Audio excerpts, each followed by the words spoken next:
अच्छा चलो हम लोग अब करने जा रहे हैं। जैसे मान लो अ, और एक रिएक्शन है RCONH2 और इसको हम लोग रिएक्ट करवा रहे हैं Br2 + NaOH से। ठीक है ना।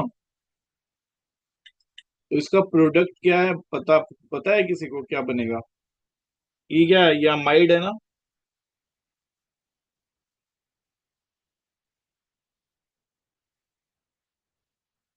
इसका प्रोडक्ट बता सकते हो क्या बनेगा?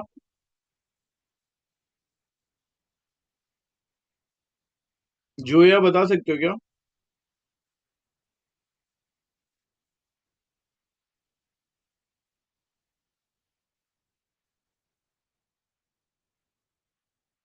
जोया, सामित, आप बता सकते हो इसका प्रोडक्ट? हेलो। हाँ सर, आवाज आ रही है। हाँ हाँ आ रही है। इसका प्रोडक्ट क्या बनेगा? Sir, carboxylic acid. अच्छा ठीक है, सामित तुम बताओ। Sir sir RnH2। अच्छा RnH2। ठीक है, इसका मैकेनिज्म पता है सामित? सर नहीं सर, मैकेनिज्म तो नहीं पता, बट वो रिएक्शन पता है। कार्बोनिल ग्रुप रिमूव हो जाता है ना इससे। अच्छा इस रिएक्शन का क्या नाम है बताओ। सर वो हॉफमैन ब्रो, ये है ना सर, हॉफमैन डिग्रेडेशन। ठीक है, गुड। तो जैसे देखो ये जो बेस है ना, NaOH बेस है। NaOH क्या करेगा? एसिडिक हाइड्रोजन को सबसे पहले निकाल लेगा। तो यहाँ पे देखो एसिडिक हाइड्रोजन कौन सा है? एसिडिक हाइड्रोजन कौन सा होता है? एसिडिक हाइड्रोजन वो होता है जो मोर इलेक्ट्रोनेगेटिव एलिमेंट के साथ अटैच होता है। तो देखो यहाँ नाइट्रोजन के साथ हाइड्रोजन अटैच है, और तुम H+ निकाल दोगे तो यहाँ पे क्या हो जाएगा? रेजोनेंस पे मिल जाएगा। तो देखो Br2 कैसे टूट सकता है? Br2 टूटेगा यहाँ पे Br+, Br-, और NaOH कैसे है? Na+ और OH-। तो OH- क्या करेगा? यहाँ से एक एसिडिक हाइड्रोजन निकाल लेगा। देखो कैसा बन जाएगा, RCONH-। और जो NH पे माइनस आया ना, वहां पे कौन चिपक गया? Br चिपक गया। तो देखो ये समझ में आया। प्लस क्या क्या हो गया बताओ? NaBr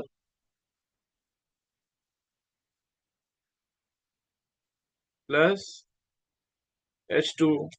ये देखो पहला स्टेप सबको समझ में आया? देखो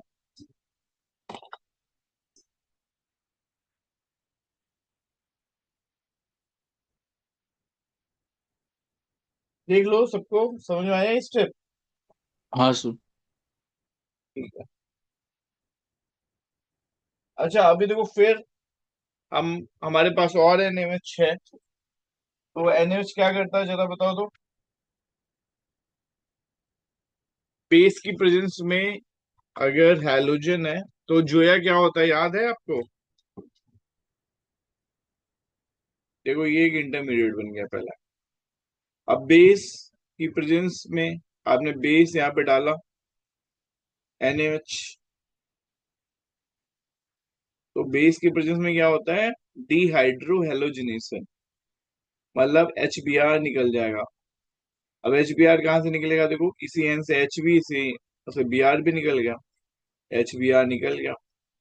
अब सेम नाइट्रोजन से HBr दोनों निकला, तो इसको क्या बोलेंगे बताओ? अल्फा एलिमिनेशन बोलेंगे। ये अल्फा एलिमिनेशन हो गया। यहां तक समझा? इसी से H और इसी से Br निकल गया, तो देखो कुछ ऐसा बन गया RCO। और ये देखो ये नाइट्रोजन। तो ये और इंटरमीडिएट बन गया। यहाँ तक सबको समझ में आ रहा है ना? अभी जो नाइट्रोजन है ना, ये नाइट्रोजन के कितने इलेक्ट्रॉन है बताओ? नाइट्रोजन के 1 2 3 4 5 6 इलेक्ट्रॉन है। नाइट्रोजन का ऑक्टेट पूरा नहीं है। तो देखो यहाँ पे क्या होता है, ये ऐसे आता है और यहाँ से आर शिफ्ट होके इधर आता है, देखो। अब आर एन की हेल्प करने के लिए जा रहा है, तो एक बात ध्यान रखना कि R should be electron donating group. R तुम्हारा इलेक्ट्रॉन डोनेटिंग होना चाहिए। तो यहाँ पे तो कैसा बन गया, R N double bond C double bond O, ये बन गया।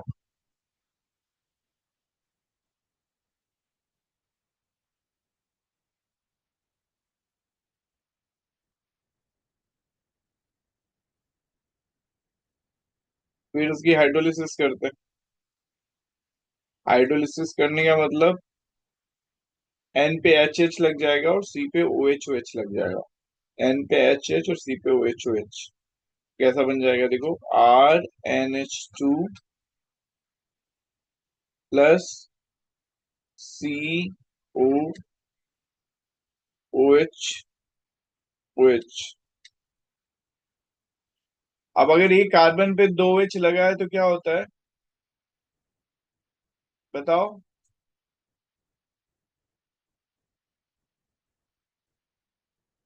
शामित क्या होता है बोलो। सर वो अनस्टेबल है ना। अनस्टेबल हो जाएगा और वाटर निकल जाएगा, है ना। हाँ, लिविंग ग्रुप है। तो ये वाटर निकल गया, तो क्या बन गया, R N H two plus CO two plus H two. सही है। तो ये जो पूरी रिएक्शन है, इस पूरी रिएक्शन को बोलते हैं Hofmann bromamide degradation. Hofmann bromamide degradation. इसमें कोई डाउट है किसी को।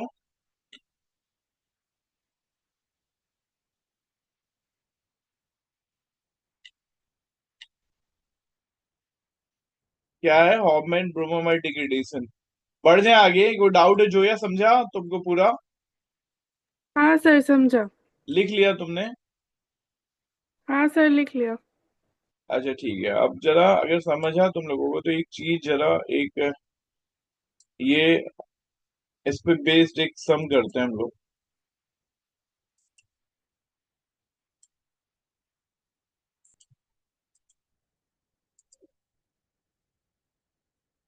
क्वेश्चन नंबर 1 का आंसर क्या होगा।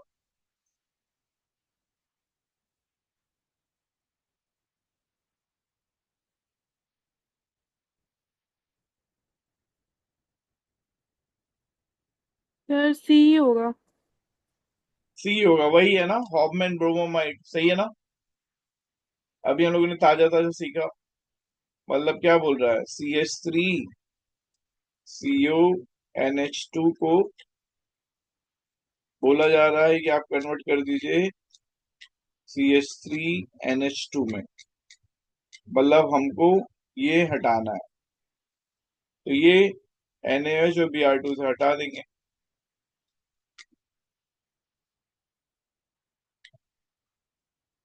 ठीक है, चलो सेकंड बताओ।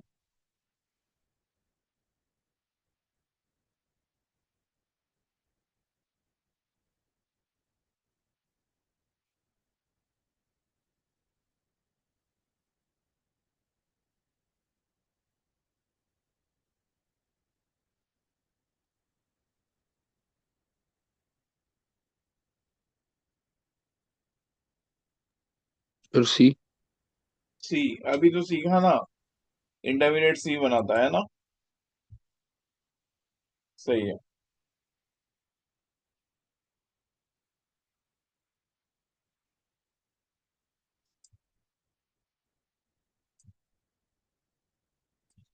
चलो अब ये जरा क्वेश्चन नंबर 3 में मुझे एक बात बताओ, जो ए है, ए वाली रिएक्शन में प्रोडक्ट क्या बनेगा, CH3Cl प्लस NH3 के साथ प्रोडक्ट क्या बनता है।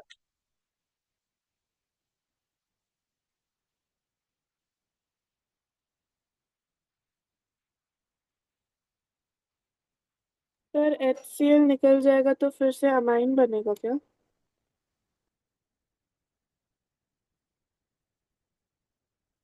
नहीं नहीं, अमाइन HCl निकल जाएगा तो ऐसे निकलेगा, और कितने डिग्री अमाइन बनेगा? CH3 बोलो, 1 डिग्री। NH2। ठीक है, सेकंड वाले में।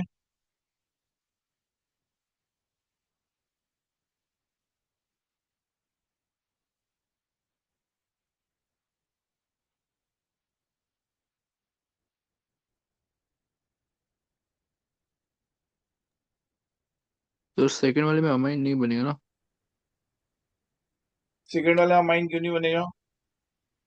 सर वो तो चेन एक्सपेंशन हो रहा है ना वहाँ पर। एक काम करो, सर तुम पहले साइनाइड। अपने नोटबुक में ये चारों बनाने का ट्राई करो, फिर मुझे बताओ। एक बार अपने नोटबुक में ABCD जो चारों ऑप्शन है, इन चारों ऑप्शन को जरा ट्राई करो, देखो क्या बन रहा है।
और सी देगा सेकंड 2 डिग्री अमाइन।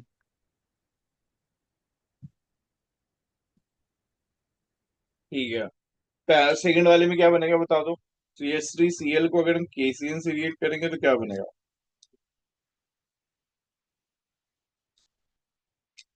CH3Cn, है ना?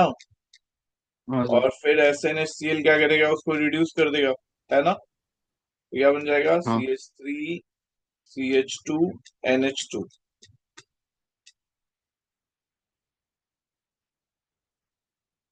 अब देखो सी वाले में क्या होता है, सी वाले में ध्यान देना, KCN करते हो तो CN लगता है। अब ये ध्यान दो सब लोग, अगर CH3Cl को तुम लोग AgCN से रिएक्ट करवाते हो तो क्या बन जाता है सामने? सर फिर वहां पर एन सी अटैच होएगा। NC। Iso cyanide. सही है। और फिर LiLH4 क्या करता है? रिड्यूस कर देगा उसे, तो वहां पर CH3 हो जाएगा। और रिड्यूस करने NH। के बाद, रिड्यूस करने का मतलब कि HH लगाता है ना? हाँ सर। तो HH लगाएगा तो कितने डिग्री अमाइन में कन्वर्ट हो जाएगा? HH लगाएगा तो देखो क्या बन जाएगा। Sir 2 degree. CH3NHCH3। तो देखो ये 2 डिग्री अमाइन होगा। अच्छा, डी वाला जो ऑप्शन है, उसमें जो पहली वाली रिएक्शन है, उसको पता है क्या बोलते हैं? Carbylamine test.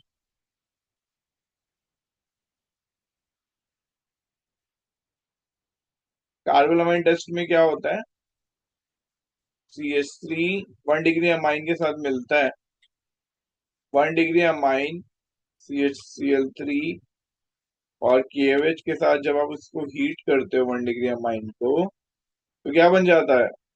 CH3NC, alkyl isocyanide. इसकी स्मेल क्या होती है बताओ? फाउलिंग स्मेल होती है, समझा? हाँ सर। और जब इसको तुम SnHCl से रिएक्ट करवाते हो ना, तो पूरा HH ऐड हो जाता है, तो ये क्या बन जाता है? CH3NH2।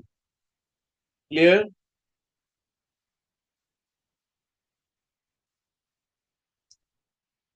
समझा सबको? सर हाँ। हाँ बट वहां सर। पर तो कार्बन, वहां पर भी कार्बन ग्रुप प्रेजेंट है ना, मतलब कार्बन प्रेजेंट है वहां पर। NC। हाँ, तो एच का एडिशनल है तो उस पे नहीं होगा। इस पे होगा ना, पूरा हो रहा है ना, वो निकल गया। इस पे क्या ऐड हो रहा है? एच एच ओड हो रहा है, और वो उस पे क्या ऐड हो रहा है बताओ? O H. जो S N S C L होता है ना, पूरा निकाल देता है, NH2 बना देता है। जो कार्बन उसको निकाल देता है। ठीक है सर। ठीक है। आज इसका फोर्थ बताओ।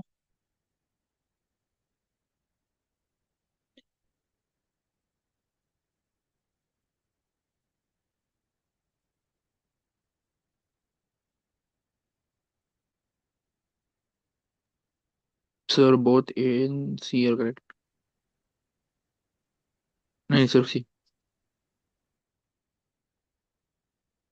देखो क्या बोल रहा है कि हमें इथाइल साइनाइड से इथाइल अमाइन बनाना है। मतलब CH3 CH2 CN को CH3 CH2 NH2 बनाना है। मतलब ये कार्बन उड़ाना पड़ेगा ना तुमको।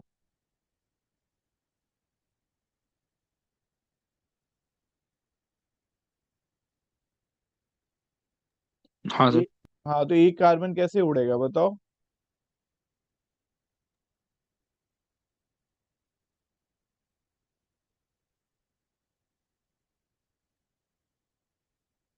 Sir a mechanism. हाँ, देखो कैसे उड़ेगा, दिखाता हूँ मैं। जो CH3CN है ना, CH3CN की CH3CH2CN की जब तुम हाइड्रोलिसिस करते हो ना तुम लोग, तो CnCOH में बदल जाता है। ध्यान में रखना, जब तुम हाइड्रोलिसिस करोगे तो क्या हो जाएगा? CH3CH2COOH। हाइड्रोलिसिस करोगे CnCOH में बदल जाएगा। फिर जब तुम इसमें NH3 के साथ इसको हीट करोगे तो क्या हो जाएगा? CH3CH2CO-NH4 plus. ये सिर्फ NH3 के साथ होगा ऐसा। NH3 डालोगे तो पहले ये ऐसा हो जाएगा। फिर जब तुम उसको हीट करोगे तो हीट करने पे पता है क्या होता है? H2O निकल जाता है। तो हीट करने के बाद देखो क्या बन गया? CH3CH2C double bond O NH2। सही है ना यहाँ तक? सबको समझ में आ रहा है? हाँ सर। और फिर देखो ये जो पता है KBRO है, पता है ये क्या है? हॉफमैन ब्रोमोमाइड है भाई। KOH+Br2।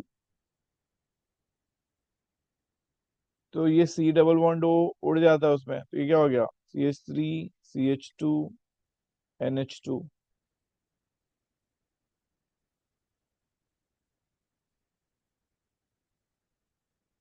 समझ में आया?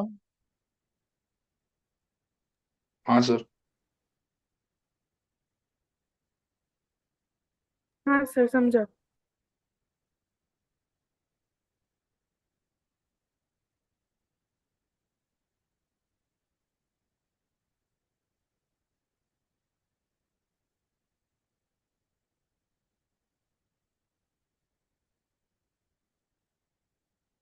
11th का बताना है आपको। ये जो तीन आइसोमर हैं उसमें बेसिसिटी का ट्रेंड बताना तो है।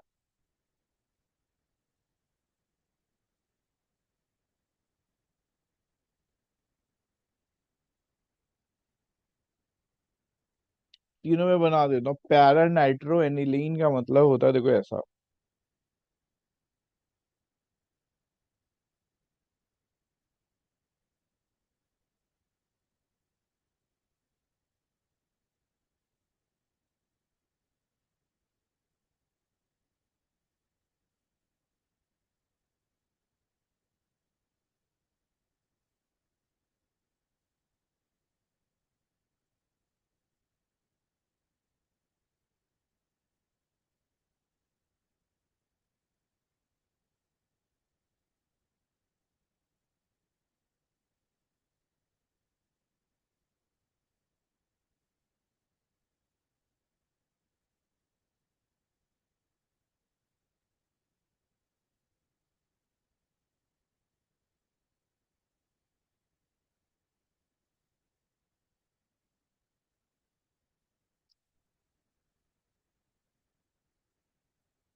बोलो जिसको समझ में आ रहा है।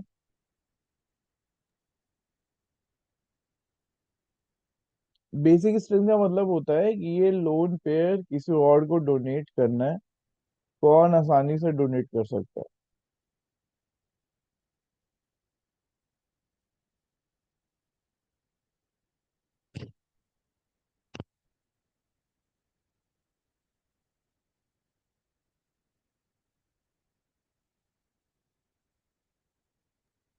देखो। सर हाँ। पैरा पॉजिटिव सबसे ज्यादा वो। कौन सा ऑप्शन होगा एबीसीडी में? सर बी वाला। अच्छा अच्छा सुनो ना। कुछ इन्फॉर्मेशन मैं तुम लोग को बताता हूँ। एक इन्फॉर्मेशन तो है कि NO2 जो होता है ना, ये इलेक्ट्रॉन विड्रॉइंग ग्रुप होता है। याद दिलाता हूँ मैं। NO2 क्या है? Electron withdrawing group. दूसरी क्या है कि NO2 जो इलेक्ट्रॉन विड्रॉ करता है, वो ऑर्थो एंड पैरा से ज्यादा विड्रॉ करता है। और अगर NO2 को विड्रॉ करना है तो ऑर्थो पैरा से इसका विड्रॉइंग का जो पावर है ज्यादा होता है, और मेटा से सबसे कम होता है। ठीक है ना? कहाँ से ज्यादा होता है बताओ? ऑर्थो पैरा से। मेटा से कम होता है। मतलब तुम ये लिख सकते हो कि NO2 इज मोर EWG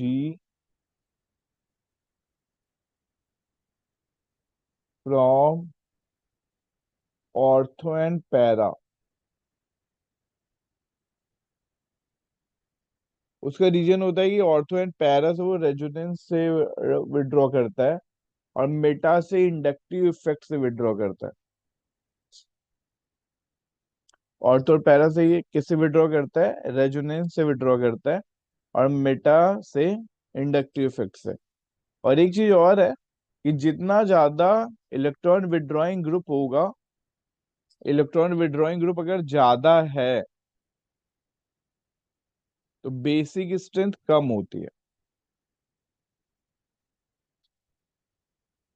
अब मुझे ये बताओ कि सबसे कम विड्रॉइंग इफेक्ट कहाँ लग रहा है इन तीनों में?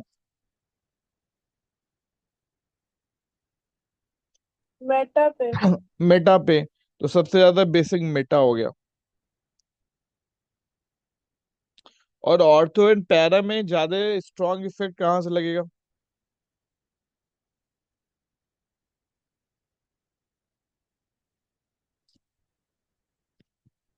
सर ज्यादा स्ट्रॉन्ग पैरा से लगेगा। पास से ज्यादा स्ट्रॉन्ग माइनस आई लगता है जो है कि दूर से। हाँ, इंडक्टिव इफेक्ट पास से ज्यादा लगता है सर।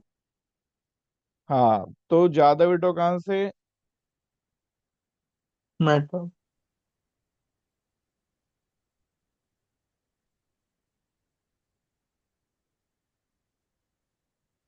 तो आंसर क्या होगा बताओ फाइनली? फिर तो ऑप्शन डी होगा। एक बार सर फिर। फिर स्टेरिक स्टेरिक एंट्रेंस भी होगा ना फिर पी पोजीशन पे। सबसे ज्यादा विड्रॉइंग कहाँ से है, बस ये बताओ आप, सबसे ज्यादा विड्रॉइंग कहाँ से?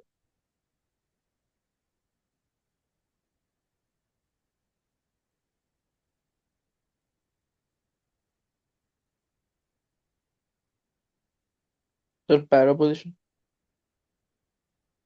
ऑर्थो पोजीशन से सबसे ज्यादा विड्रॉइंग होगा ना, पास से सबसे ज्यादा खींचेगा ना। हाँ हाँ। फिर तो सबसे पीछे कौन सा होना चाहिए? ऑर्थो वाला। हाँ सर। तो सबसे पहला मेटा और सबसे पीछे ऑर्थो, तो कौन सा ऑप्शन है? सी वाला। सी वाला। ठीक है। 14। मोस्ट वोलेटाइल का मतलब होता है कि किसका बॉइलिंग पॉइंट सबसे कम है। 14 में बताना है कि मोस्ट वोलेटाइल कौन सा है।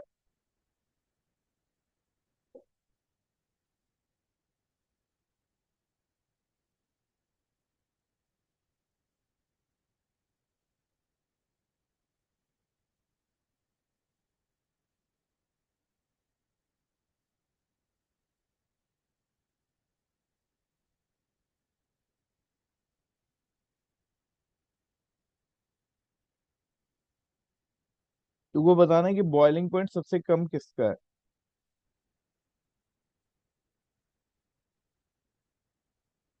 सर ऑप्शन बी होगा क्या? हाँ बी ही होगा जो, यार कैसे बताया बताओ। सर क्योंकि सबसे ज्यादा बॉइलिंग पॉइंट प्राइमरी का होता है, फिर सेकेंडरी का होता है और फिर टर्शरी का होता है। और अल्कोहल का तो सबसे ज्यादा होता है, अमाइन से ज्यादा अल्कोहल का होता है, तो वो हो नहीं सकता। तो अमाइंस में सबसे कम टर्शरी का होता है, तो वही होगा। ठीक है। और बाकी एक चीज और देखो कि ये देखो, ये हाइड्रोजन बॉन्डिंग कर लेगा। तो जो NH है ना, हाइड्रोजन बॉन्डिंग कौन लोग कर सकते हैं? OH और NH और FH है ना। तो OH जिसके पास यूनिट है वो कर सकता है, तो ये हाइड्रोजन बॉन्डिंग कर लेगा। जो हाइड्रोजन बॉन्डिंग करते हैं उनका बॉइलिंग पॉइंट ज्यादा होता है। ठीक है। तो हाँ सर। OH का ज्यादा हो जाएगा, यहाँ पे भी हाइड्रोजन बॉन्डिंग हो रही है तो इसका भी ज्यादा हो जाएगा। यहाँ पे भी हाइड्रोजन बॉन्डिंग हो रही है, तो ACD का तुम्हारा हाइड्रोजन बॉन्डिंग है, तो इनका बॉइलिंग पॉइंट क्या होगा? ज्यादा होगा। बी में देखो NH यूनिट नहीं है, देख रहे हो। बी में कोई हाइड्रोजन बॉन्ड नहीं बन सकता। तो जिसमें हाइड्रोजन बॉन्डिंग नहीं होता उसका बॉइलिंग पॉइंट कम होता है। समझा। हाँ सर। हाँ सर। अब क्वेश्चन नंबर 16 बताना है कि ज्यादा बेसिक कौन सा है। ऐसा अप्रोच लगाना है कि इन लोगों के पास देखो जो लोन पेयर है, ये किसी एक्स को इनको डोनेट करना है। तो तुमको सोचना है कि कहाँ पे आसानी से ये लोग डोनेट कर लेंगे। सबके पास देखो लोन पेयर है, इन सबके पास लोन पेयर है। आपको बताना है कि कौन सा इन चारों मॉलिक्यूल में लोन पेयर डोनेट कर सकता है। ये जो चारों नाइट्रोजन के पास लोन पेयर है, उसमें कौन अच्छे से दूसरे को लोन पेयर डोनेट कर देगा।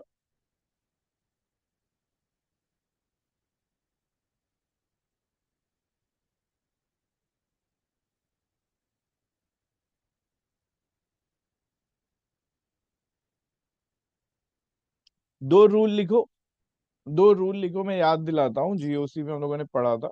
दो रूल लिखो। पहला रूल लिखो। देखो, if lone pair containing element is more electronegative, if lone pair containing element is more electronegative, basic strength will be less। लिख लिया। if lone pair containing element is more electronegative, basic strength will be less। लिख लिया। हाँ sir sir. एक minute. if lone pair containing element is more electronegative, basic strength will be less।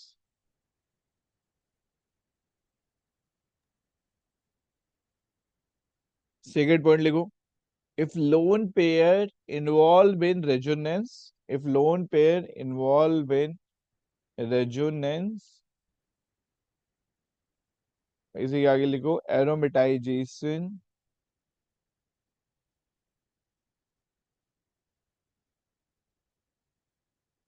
basic strength will be less।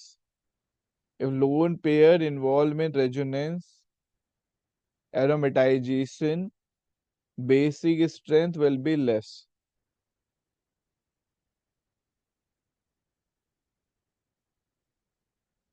अब ये दोनों rule apply करके जरा मुझे बता दो कि इन चारों में ज्यादा बेसिक कौन सा है।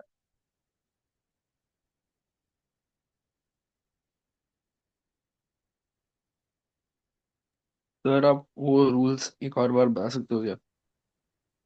लोन पेयर वाला देखो, लास्ट वाला रेजोनेंस एंड हाँ, अरोमेटाइजेशन if का। lone pair involved in resonance, basic strength will be less। हाँ सर।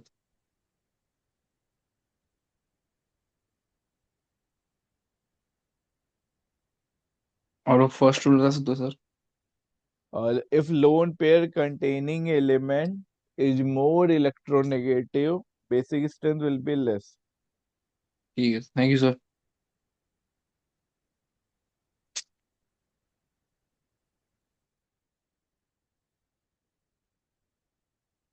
सर तो ऑप्शन सी होगा क्या?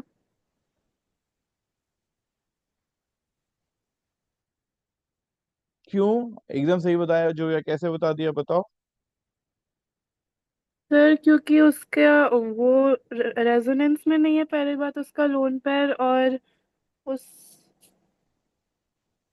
हाँ मतलब वही रेजोनेंस में नहीं है उसका लोन पेयर, एकदम सही बोला। इसलिए। सी का लोन पेयर जो है रेजोनेंस में नहीं है, देखो यहाँ पे रेजोनेंस में है, यहाँ पे रेजोनेंस में है, लेकिन ए वाला लोन पेयर भी रेजोनेंस में नहीं है, लेकिन ये जो नाइट्रोजन है, इलेक्ट्रोनेगेटिव। हाँ ये sp2 है और ये नाइट्रोजन sp3 है, तो ये कम इलेक्ट्रोनेगेटिव इसलिए ज्यादा बेसिक है। समझा? तो अगर यहाँ पे पूरा ऑर्डर हाँ लिखोगे, sir. C A D B, CABD, यहाँ पे पूरा ऑर्डर लिखोगे तो क्या हो जाएगा, CABD। समझा? हाँ सर। ठीक है। सर आप वो बी और डी का बता सकते हो क्यों बी पहले आया? क्योंकि यहाँ पे देखो ना,